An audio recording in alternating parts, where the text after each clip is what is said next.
আজ পড়তে চলেছি শীর্ষেন্দু মুখোপাধ্যায়ের তিথি। তিথির বয়স 14+। বাইরে এখন ফুটফুটে ভোর।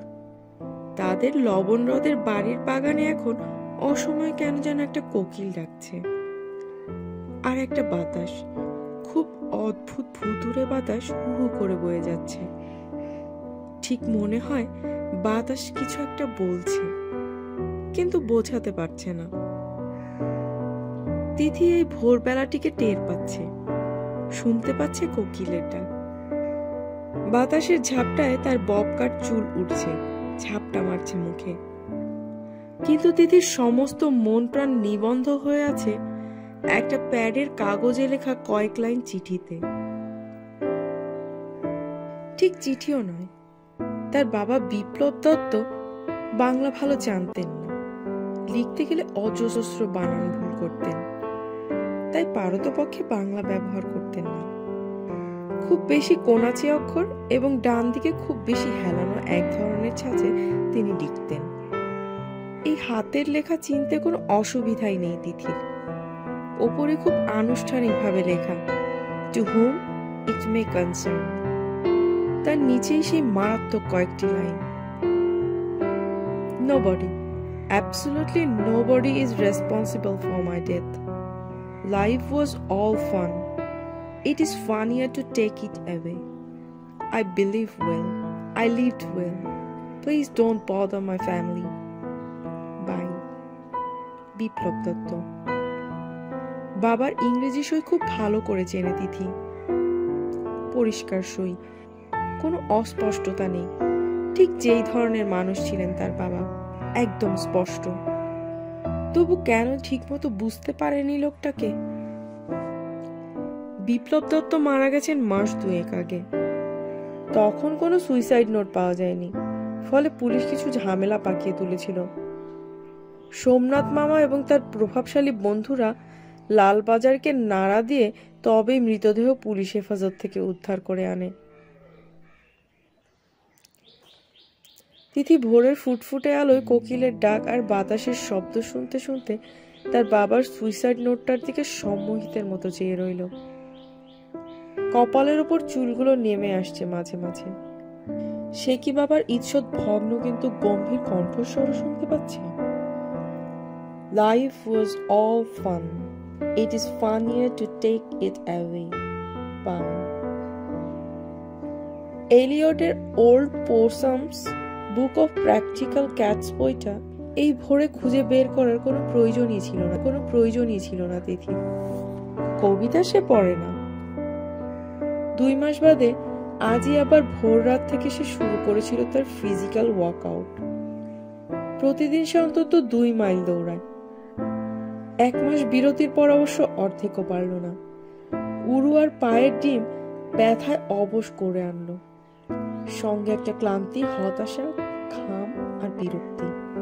মনে হচ্ছিল বৃথা পরিশ্রম। বারান্দায় স্কিপিং করতে করতে মনে হচ্ছিল বাদরের মতো লাফাচ্ছি কেন, কি হবে এসব করে। ঘরে এসে পাখাটা খুলে মেঝের উপর শুয়ে পড়েছিল তিথি। গরম লাগছিল ভীষণ, তাই মেঝের ঠান্ডায় তার বড় ভালো লাগছিল। মেঝেতে শুয়েছিল বলেই দেখতে পেল বুককেসের একদম নিচের তাকে একখানা বই উল্টো করে রাখা। তিথি গোছানো মেয়ে, উল্টাপাল্টা একদম পছন্দ করে না। গিয়ে সে বুককেসটা খুলে বইটা সোজা করে রাখতে গিয়ে দেখলো একটা সাদা কাগজের কোণা উঁচু হয়ে আছে। টেনে বের করতেই তার চক্ষু স্থির হয়ে গেল। এই আবিষ্কারের এখন আর কোনো মূল্য নেই। তার বাবার শরীর পঞ্চভূতে মিলিয়ে গেছে কবে। তবু তিথির যেন মনে হচ্ছিল সে তার বাবাকে স্পষ্টভাবে টের পাচ্ছে। বাবা যেন কাছেই, পাশেই। এই বাড়ির প্রায় সবাই নাস্তিক, কিংবা নাস্তিক বলা যায় না, একটু হচপচ। ভগবান টগবান নিয়ে কেউ কিছু ভাবে টাবে না। ভূত টুত ইত্যাদি নিয়েও তাদের কোনো মাথা ব্যথা নেই। কিন্তু কি আশ্চর্যের বিষয়, বিপ্লব দত্ত মারা যাওয়ার পরই এই বাড়ির আবহাওয়া একটু সঞ্চারিত হলো। কেমন থম ধরে গেল চারদিকটা। একটা ঘোর ঘোর ভাব ঘনিয়ে উঠল কি বাড়ির ভেতরে। প্রথম 2-4 দিন কেউ কিচ্ছু বলল না। কান্নাকাটি, শোক, আত্মীয় সমাগম ইত্যাদির পর সঞ্চারী একদিন ব্রেকফাস্টের সময় বলল, কাল রাতে আমার ভালো ঘুম হয়নি, and I heard somebody walking on the roof. আশ্চর্যের বিষয় কেউ এই কথার প্রতিবাদ করলো না, সবাই চুপ করে রইল। বিকেলে বুক্কা বলল, তোমাকে বলিনি মা, I hear somebody coughing at midnight. তিথির মা মিলি দত্ত কেমন যেন বিবর্ণ হয়ে বলল, ওসব কিছু নয়। এর বেশি বিজ্ঞানসম্মত ব্যাখ্যা মিলি দিতে চেষ্টা করল না। কিন্তু সব থেকে বেশি প্রতিক্রিয়া দেখা গেল বাসন্তীর। সে এবারের সব সময়ের কাজের লোক। সুন্দরবনের এই 22-23 বছরের যুবতীটি বেশ স্পষ্ট ভাষায় একদিন বলল, ও বৌদিদি, দাদাবাবু কিন্তু এখনো আছে। কাল দেখলুম দোতলার বারান্দায় রেলিং ধরে দাঁড়িয়ে কে সিগারেট খাচ্ছে যেন। তখন রাত 2-2:30 হবে। মিলি খুবই দুর্বল গলায় বলল, বাসন্তী, এ বাড়িতে বাচ্চারা রয়েছে, ওসব কখনো বলবে না। তোমরা গায়ের লোক, অনেক কিছুই বিশ্বাস করো, আমরা করি না। বাসন্তী আর উচ্চবাচ্য করল না তখনকার মতো, কিন্তু তারপর থেকে সে একটা অন্য কৌশল নিল। কাজ করতে করতে সে স্বগক্তির মতো বলে যেতে লাগলো, এই সব অশৈলী কাণ্ড। এই তো অস্পষ্ট শুনলাম দুপুর বেলায় দাদাবাবুর ঘর থেকে খুটখাট শব্দ আসছে। আচ্ছা, মলিন তো আর কানা নয়, সেও তো রাতে উঠোনে বাইরে গিয়ে দেখেছে ছাদের উপর থেকে ঝুঁকে কে যেন বাগানের দিকে দেখছে। অপঘাত বলে কথা। এমনকি বাসন্তী মাঝে মাঝে কাজ ছেড়ে দেওয়ার হুমকি অবধি দিয়েছে, বা এখনো করে না। কিন্তু বিপ্লব দত্ত মারা যাওয়ার পর সকলেই একে একে কিছু সংকোচের সঙ্গে এবং নানা অমোঘ অজুহাতে ঘর বদল করে ফেলল। বুক্কা চলে এলো মায়ের ঘরে, হল ঘরে বাসন্তী মেঝেতে আর সঞ্চারী সোফা কাম বেডে শুতে লাগলো। তিথিও ঘর বদলালো, তবে সেটা প্রতিবাদ হিসেবে। মৃত বাবাকে তার কোনো ভয় নেই। নিজের ঘর ছেড়ে সে চলে এলো একতলায় তার বাবার ঘরে, যে ঘরে তার বাবা আত্মহত্যা করেছেন। মিলি রাগ করে বলল, এসব কি হচ্ছে তিথি? মোটেই ভালো নয়। আমি ভূত পেতে বিশ্বাস করি না, কিন্তু মানুষের মনের ইমপ্রেশন তার চারদিকের অ্যাটমসফিয়ারে থেকে যায়। তোমার নিজের দক্ষিণ খোলা ঘর থাকতে ও ঘরে কেন যাচ্ছ? তিথি উত্তর দেয়নি। মায়ের কোনো কথাই শোনেনি। গত 2 মাস তিথি এই ঘরে আছে একা। বাবার খাটে শোয়, বাবার টেবিলে পড়ালেখা করে, গভীর রাত অবধি জেগে থাকে আর ভাবে জন্মের কথা, মৃত্যুর কথা। সে পায়ের শব্দ বা কাশির আওয়াজ শুনতে পায়নি, সিগারেটের গন্ধও পায়নি, দেখেওনি কোনো ছায়ামূর্তিকে। গভীর রাতে যখন সবাই অঘরে ঘুমায়, ঘুমহীন তিথি সারা বাড়িতে ঘুরে বেড়ায় ভূতের মতো, ছাদে, বারান্দায়, ঘরে ঘরে। কিন্তু আজ সকালে বিপ্লব দত্তের সুইসাইড নোটটার দিকে চেয়ে থেকে তার মনে হলো বাবা যেন খুব কাছেই আছে। আর এই যে ভুতুরে বাতাস আর কোকিলের ডাক, এর ভেতর দিয়েই তার বাবা যেন কিছু বলতে চাইছে তাকে। বিপ্লব দত্ত মারা যাওয়ার পর কোনো সুইসাইড নোট আছে কিনা তা তন্ন তন্ন করে খোঁজা হয়েছিল, পাওয়া যায়নি। সোমনাথ মামা শেষ অবধি বিরক্ত হয়ে বলেই ফেলেছিল, হি ওয়াজ আ ভেরি ইরেসপন্সিবল গাই। নিজের ফ্যামিলি হ্যারেস্ট হোক, এটাই কি চেয়েছিলেন উনি? কোনো ভদ্রলোক কি তা চায়? বিরক্ত হয়েছিল মিলি দত্ত, তবে সেটা প্রকাশ করেননি। কেন নোটটা পাওয়া যায়নি তা ধীরে ধীরে আজ সকালে বুঝতে পারল তিথি। বাবা সবসময় একাদা বই নিয়ে শুতে যেত রাতে, অনেক রাত অবধি পড়ত। ঘুম পেলে বেড সুইচ টিপে ঘুমিয়ে পড়ত। সকালবেলা বিছানা থেকে বইগুলো সরিয়ে আবার বুক কেসে ভরত ঠিকে কাজের মেয়ে একা, অর্থাৎ একাদশী। সেদিনও তাই করেছিল। একা তো আর জানতো না বিপ্লব দত্ত কবিতার বইতে তার সুইসাইড নোট গুঁজে রেখে গেছেন। সে যখন বিপ্লব দত্তের বিছানা থেকে ওই বই সরায় তখন লোকটি যে মারা গেছে এ কথাও তার জানা ছিল না। বিপ্লব দত্ত রোজকার মতোই কাত হয়ে পাশ বালিশ জড়িয়ে শুয়েছিলেন। প্রায় 3 দিন ঘ্যান ঘ্যান বৃষ্টির পর সেই দিনই পরিষ্কার আকাশে ভোরের রোদ দেখা দিয়েছিল। চমৎকার ছিল আবহাওয়া। সেই দিন খবরের কাগজে খুন যখন দুর্ঘটনার খবর ছিল খুব কম। সেই দিনে একটি বিরল দোয়েল শিশু নিয়ে গিয়েছিল। শিউলি গাছের শরতের প্রথম ফুল সেই দিনই দেখেছিল প্রথম সঞ্চারী। মা, দেখে যাও শিউলি ফুল।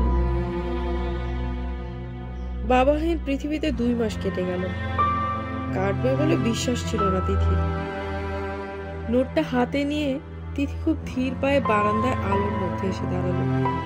বাঁকা জোরালো হাতের লেখা সুইসাইড নোটটার দিকে তাকিয়ে সে শুনতে পেল বাগানের ফুলে ফুলে মৌমাছি। গ্যারেজের ওপাশে রাজমিস্ত্রিরা একটা ঘর করেছিল টিনের। ঘরটা ভাঙা হয়নি আজও। অনেক অব্যবহৃত জিনিস পড়ে আছে সেখানে। সেই ঘরেই মৌমাছি চাক বেঁধেছে। বিপ্লব দত্ত রোজ ওই চাকটা দেখে আসতো গিয়ে। নরম রোদে দাঁড়িয়ে তিথি একটু ভাবল, মরবার আগে বাবার কি একবারও মনে হয়নি যে তার তিথি খুব কাঁদবে, তিথি বড্ড কষ্ট হবে? একটুও ভাবলো না বাবা। কোকিলটা যখন আরেক দফা ডাকতে শুরু করলো তখন তিথি টের পেল সে কাঁদছে। চোখের জল মুছে দোতলায় উঠে এলো তিথি। চায়ের আর রুটি শেখার গন্ধ পেল সে। বাসন মাজার শব্দও পেল। মিলু দত্ত ডাইনিং টেবিলে বসা, সামনে চা। তিথি মায়ের সামনে কাগজটা রেখে খুব স্বাভাবিক গলায় বলল, এই নাও মা, বাবার সুইসাইড নোট। মিলি খুব অবাক হয়ে কাগজটা হাতে নিয়ে বলল, কি এটা? কি বললি? বাবার সুইসাইড নোট, পড়ো না। হাতটা একটু কেঁপে গেল কিনা বোঝা গেল না। মিলি দত্ত কাগজের ভাঁজটা খুলতে একটু সময় নিল। লেখাটা পড়তে প্রয়োজনের চেয়ে সময় আরো অনেকটা বেশি লাগলো। তারপর উৎকণ্ঠ গলায় বলল, এই তো, কোথায় ছিল এটা? কোথায় পেলি? একটা বইয়ের মধ্যে। একা ওটা বুক কেসে তুলে রেখেছিল। মিলি দত্ত সভয়ে আতঙ্কের সঙ্গে বিপ্লব দত্তের জোরালো হাতের কয়েকটি লাইনের দিকে চেয়ে থেকে অসহায় মুখখানা তুলে তিথিকে যখন বলল, এখন এটা দিয়ে আমরা কি করব? ঠিক তখনই তিথি অনেক দিন বাদে হঠাৎ আবার টের পেল তার মা কি অসম্ভব সুন্দরী। ছোটখাটো ক্ষীণাক্ষী এই মহিলাকে এখন মনে হচ্ছে যেন দেবযান থেকে পড়া কোনো অপ্সরা। দেবী নয়। মিলি দত্তের চেহারায় দেবী দেবী ভাব নেই। তার সৌন্দর্যের ঝাঁজ আছে, আছে আক্রমণ। তিথি কাগজটা হাত বাড়িয়ে নিয়ে বলল, এটা আমার কাছে থাকুক মা, তুমি চাটা খাও। সব মহিলারই স্বামীর সম্পর্কে কিছু অভিযোগ থাকে। মিলি দত্তেরও ছিল এবং আছে। তিথি জানে তার বাবা শুধু বাবা হিসেবে ছিল দাঁড়িয়ে, টপ গ্রেড, কিন্তু স্বামী হিসেবে, বন্ধু হিসেবে, আত্মীয় হিসেবে, মনিব হিসেবে, কর্মচারী হিসেবে অন্যান্য মানুষের কাছে হয়তো ততটা ভালো ছিল না। যাকে আদন্ত অসহায় বলে মিলি দত্ত, ঠিক তাই। মিলি দত্ত একা কোনো সিদ্ধান্ত নিতে পারে না, কোনো কিছু নির্ধারণও করতে পারে না। কোন মানুষ কেমন তা বিচারও করতে পারে না। কোন দিন কি রান্না হবে তা ঠিক করতে পারে না। মিলি দত্ত ভিসিআর বা স্টেরিও জ্বালাতে পারে না। মিলি দত্তের এইসব নেগেটিভ সাইড বলে ভাবে না তিথি। কে জানে, হয়তো এগুলিরই কিছু প্লাস পয়েন্ট আছে। মিলি মেয়ের দিকে চেয়েছিল প্রায় অপলক চোখে। স্বামী আত্মহত্যা করলে সন্তানেরা কি ভাবে? বাবার মৃত্যুর পেছনে মায়ের গঞ্জনা আছে। মিলি দত্ত আজকাল ছেলে মেয়েদের দিকে যেরকম ভয় ভরা চোখ নিয়ে তাকায়, তাকে ইংরেজিতে বলে শিপিশ। তিথির পরনে এখনো ছাই রঙা ট্র্যাকস্যুট, পায়ে কেস। আজ এগুলো ছাড়ার কথা খেয়ালই নেই তার। চিঠিটার কথা কি আমাদের কাউকে বলার দরকার? তিথি ভুরু কুঁচকে বলল, না, এই চিঠিটার আর কোনো মূল্য নেই, ওটা আমার কাছেই থাকবে। কি দরকার ওসব রেখে? ওটা কি ভালো চিঠি? তিথি মাথা নেড়ে বলল, ভালো খারাপ কিছু নয়, থাক না। আমার কেমন যেন ভয় করছিল চিঠিটা পড়তে। কি সব লিখেছে? কেমন মানুষ ছিল তোর বাবা? 22 বছর ঘর করার পর স্বামী সম্পর্কে এরকম অকপট প্রশ্ন একমাত্র মিলিই করতে পারে। তিথি বলল, My dad was fantastic. Simply fantastic. মিলি চা খেলো খুব ধীরে ধীরে। তুই আবার আজ থেকে দৌড়ঝাঁপ শুরু করলি? হ্যাঁ মা, ওসব করলে তোর চেহারাটা বড্ড রুক্ষ হয়ে যায়। তা যায়, তাতে কি? মিলি মাঝে মাঝে ভুল কোচকায়। ওটা আর মুদ্রা দোষ, এখনো কোচকালো। বাইরের ঘরের দেয়াল জোড়া মস্ত এক শোকেস। মিলির চোখ এখন সেই দিকে। শোকেসে দেখার কিছু নেই, কোথাও দেখার তেমন কিছুই নেই। মানুষ তাই স্মৃতির মধ্যে ডুবে অতীতকে দেখতে থাকে। অতীত তার চারদিকে মিলেমিশে একাকার এক সময় উল্টাপাল্টা ছবি বিছিয়ে দেয়। মিলিকে এই অবস্থায় রেখে তিনি চলে এলো নিচে। বাথরুমের গিজার চালু করলো। হট অ্যান্ড কোল্ড শাওয়ার তার খুব পছন্দ। তারপর পোশাক না ছেড়েই সে তার বাবার ঘরখানা ঘুরে ঘুরে দেখতে লাগলো আনমনে। দেখার কিছুই নেই, এবং বহুবার দেখা। তবু গত 1 মাস ধরে সে ঘরের নানান জিনিসপত্র সে বাবাকে অনুভব করছে। এ ঘরে বাবার কোনো ছবি নেই। বিপ্লব দত্ত ফটো তুলতে ভালোবাসত না, আরো অপছন্দ করত ফটোর ডিসপ্লে। বাবাকে মনে করার জন্য অবশ্য তিথির কোনো ফটোগ্রাফের দরকার নেই। দুটো বুককেস, একটা ওয়ার্ড্রোব, একটা ডিভান, ছোট হাফ সেক্রেটারিয়েট টেবিল এবং স্টিলের একখানা চেয়ার। মোটামুটি এই হলো আসবাব। বিপ্লব দত্তের ডায়েরি লেখার কোনো অভ্যাস ছিল না, কিন্তু কয়েকটা ডায়েরি খুঁজে পেয়েছে তিথি। সেগুলো বেশিরভাগের মধ্যেই কিছু লেখা নেই, দু একটা পাতায় কিছু মন্তব্য আছে। যেমন 2 বছর আগে একদিন তার বাবা লিখেছিলেন, it's going to be an apple day, good.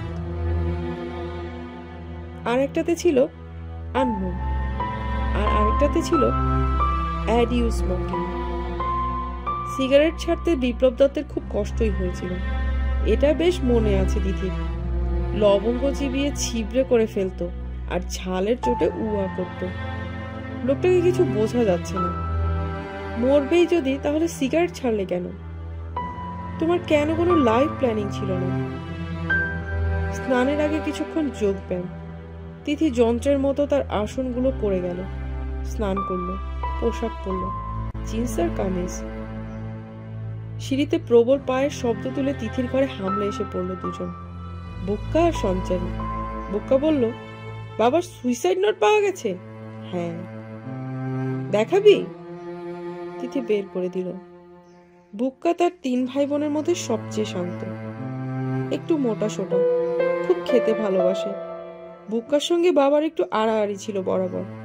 বুক্কা বাবার ছেলের চেয়ে বেশি মায়ের ছেলেই ছিল। বুক্কার ভুবন জোড়া মা, এখনো সে মায়ের কোল ঘেঁষে শোয়। এখনো বায়না করে, বাবাকে ভয় পেত, একটু এড়িয়েই চলতো। সঞ্চারী আর তিথি 2 বোন। সঞ্চারী বড়, তিথি সকলের ছোট। কিন্তু সঞ্চারীর সঙ্গে তিথির কোনো মিল নেই। সঞ্চারী গৌরবর্ণ, তিথির রং মাজা। সঞ্চারী ঢলঢলে, তিথির চেহারা একটু রুক্ষ আর কোঠা। মনের মিলও দুজনের বিশেষ নেই। এবারে কারো সঙ্গেই তিথির মনের মিল নেই। আজকাল তিথির কারো সঙ্গেই তেমন কথা বলতে ইচ্ছে করে না। সঞ্চারী বুক্কার কাছ থেকে নোটটা নিয়ে ভুল কুচকে দেখলো,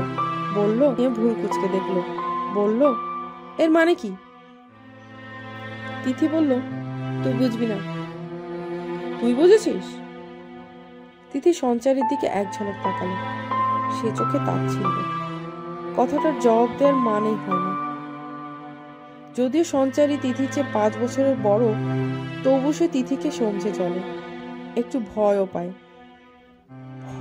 বুক্কাও 2 বছরের বড়, দখলদার আর মাতব্বরি করার অধিকার সম্পন্ন দাদা হওয়া সত্ত্বেও। তিথি কারোর সঙ্গে ঝগড়া করে না, তর্কেও যায় না, বেশি কথাও বলে না। তবু তিথিকে সবাই একটু এড়িয়ে চলতে চায়।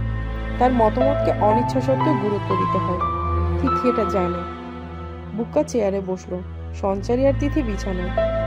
বিপ্লব দত্তের মৃত্যুজনিত শোক এ বাড়ি থেকে একরকম বিদায় নিয়েছে। যা আছে তা একটু শূন্যতা মাত্র। সময়ের প্রলেপ সেই ফাঁকটুকু ভরিয়ে দেবে। সুইসাইড নোটটা বুক্কা টেবিলের ওপর আলগা রেখেছিল, চাপা দেয়নি। বাতাসে সেটা পাল্টে খেয়ে উড়ে জানলা দিয়ে বেরিয়ে যাচ্ছিল। বুক্কাই সেটা ধরে ফেলল। সঞ্চারী 2 হাঁটু তুলে 2 হাত দিয়ে বুকে জড়িয়ে ধরে বসা। জোড়া হাঁটুর ওপর তার ধুতি। বুক্কা বসেছে চেয়ারে হেলান দিয়ে, এলিয়ে দুপা সামনে ছড়িয়ে দিয়েছে। তিথি পা মেঝে রেখে বিছানায় সোজা হয়ে বসে আছে, যেন সে এবারের লোক নয়, বাইরে থেকে এসেছে, এখনই চলে যাবে। সঞ্চারী এক দৃষ্টিতে তিথির দিকে চেয়েছিল, বলল, বাবা যে লিখেছে, life was all fun, it is funnier to take it away, এই কথাটা কেন লিখলো বলতো? বেঁচে থাকাটা না হয় ফান বোঝা গেল, কিন্তু মরাটা কি আরো মজার? বুক্কা মাথা নেড়ে বলল, বাবা মোটেই মজা করার লোক ছিলেন না, ওইরকম সিরিয়াস লোক হতে পারে না। আমার কাছে বাবার এই সুইসাইড নোটটা খুব অদ্ভুত লেগেছে, যেন এটা বাবার লেখাই না। সঞ্চারী বিরক্ত হয়ে বলল, বাবার নয় তো কার লেখা? বাবার হাতের লেখা চিনিস না? চিনি, বাবারই লেখা, তবু মনে হচ্ছে এটা লিখবার সময় বাবা ঠিক বাবার মতো ছিল না, কিছু একটা ভর করেছিল বাবার উপর।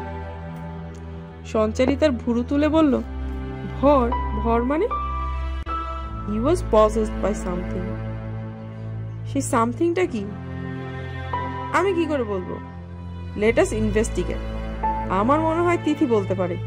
She was close to him. তিথির মুখ সারাক্ষণই গম্ভীর থাকে, আজ আরো গম্ভীর। সে দাদা বা দিদির বেশিরভাগ কথারই জবাব দিচ্ছে না, বুক্কার কথারও জবাব দিল না। তবে তার মনে হলো কথাটা বুক্কা মিথ্যে বলছে না। বাবার কাছে জীবনটা খুব মজার ছিল বলে তার কখনোই মনে হয়নি। ইএমএস এর ইঞ্জিনিয়ার ছিল বিপ্লব দত্ত, একটু মিলিটারি ধাত ছিল স্বভাবে। রিটায়ারমেন্টের অনেক আগেই চাকরি ছেড়ে দিয়ে বিপ্লব দত্ত কনসালটেন্সি খুলেছিলেন। তারপর থেকেই যেন আরো গুটিয়ে যাচ্ছিল নিজের মধ্যে। আর এই যে সংসারের সকলকে পাশ কাটিয়ে নিজের ঘরে একা ভূতগ্রস্তের মতো থাকা, এটা মোটেই মজাদার জীবনের লক্ষণ নয়। বুক্কা তিথির দিকে চেয়ে বলল, তুই এই ঘরে একা কি করে থাকিস বলতো Tithi? You must be a very brave girl. আমি তো সব সময় ফিল করি there is some spirit or something in this house. সঞ্চারী ভাইয়ের দিকে ভুরু কুচকে চেয়ে বিরক্তিকর গলায় বলল, আবার ওসব কথা বলেছি গেলে কিছুদিন ওই রকম ফিলিং হয়? বুক্কা মাথা নেড়ে বলল, মোটেই না। I hear things, I see things. তিথি সামান্য একটু হাসলো, ইস্পাতের মতো হাসি। এবারে সকলের কাছে বাবা এখন ভূত। সে মৃদু স্বরে জিজ্ঞেস করলো, তুই কি বাবার ভূতকে দেখেছিস? বুক্কা একটু অস্বস্তিতে পড়ে গিয়ে বলল, ঠিক তা নয়, কিন্তু সামথিং, ঠিক বোঝানো যায় না। আজকাল মাঝে মাঝে আমার অনেক রাতে ঘুম ভেঙে যায়, তখন আই ফিল সামথিং। মনে হয় মশারির বাইরে কে যেন এসে দাঁড়িয়ে আছে, এক দৃষ্টিতে তাকিয়ে আছে আমার দিকে। আমি বাথরুমের শব্দ শুনতে পাই, কে যেন বেসিনে মুখ ধুচ্ছে বা ফ্লাশ ধরে টানলো, অথচ কেউ ওঠেনি অত রাতে। তিথি দৃঢ় স্বরে বলল, বাবা তো দোতলার বাথরুম কখনোই ব্যবহার করতো না, বাবা থাকতো এই ঘরে নিচে। বুক্কা অসহায় গলায় বলল, সেটা কোনো যুক্তি নয়। I feel a very mystery presence of somebody. সঞ্চারী ধমকে স্বরে বলল, তো সামবডি আর সামথিং নিয়ে তুই থাকবি, বুদ্ধু কোথাকার। তুইও তো ভয় পাস দিদি, বেশি বাহাদুরি দেখাতে হবে না। ব্রেভ হলো তিথি, রিয়েল ব্রেভ। আমি মোটেই ভয় পাই না, বাসন্তী ভয় পাই বলে আমার কাছে এসে শোয়। তুই তো মাকেই বলেছিস যে তুই ওই রকম কিছু ফিল করিস আজকাল। সঞ্চারী চোখ পাকিয়ে কি যেন বলতে যাচ্ছিল। তিথি উঠে পড়ে বলল, তোরা যদি ঝগড়া করিস তাহলে আমি বরং যাই। বুক্কা সঙ্গে সঙ্গে গুটিয়ে গিয়ে বলল, ঝগড়া করছি না, এনিওয়ে আমি স্বীকার করছি যে আমি ভীতু ছিলাম। বাবার এই নোটটা পড়ে আমার একটা কথা মনে হচ্ছে বাবার শেষ সময়টা খুব মজা পেয়েছিল, মরবার আগে খুব হো হো করে হেসে উঠেছিল নিশ্চয়ই। সঞ্চারী চাপা গলায় বলল, ইডিয়ট কথা। বুক্কা তিথির দিকে চেয়ে করুণ গলায় বলল, তাই মনে হচ্ছে না রে তিথি, তুই বল। তিথি মৃদু স্বরে বলল, সে কথা বাবা ছাড়া কেউ বলতে পারে না। বুক্কা তিথির দিকে এক দৃষ্টিতে কিছুক্ষণ চেয়ে থেকে বলল, তুই একটা কথা বল, সত্যি কথা বলবি। কি কথা? আমার মনে হয় বাবার ইনসিডেন্টটা সম্পর্কে তুই একমাত্র সবকিছু জানিস।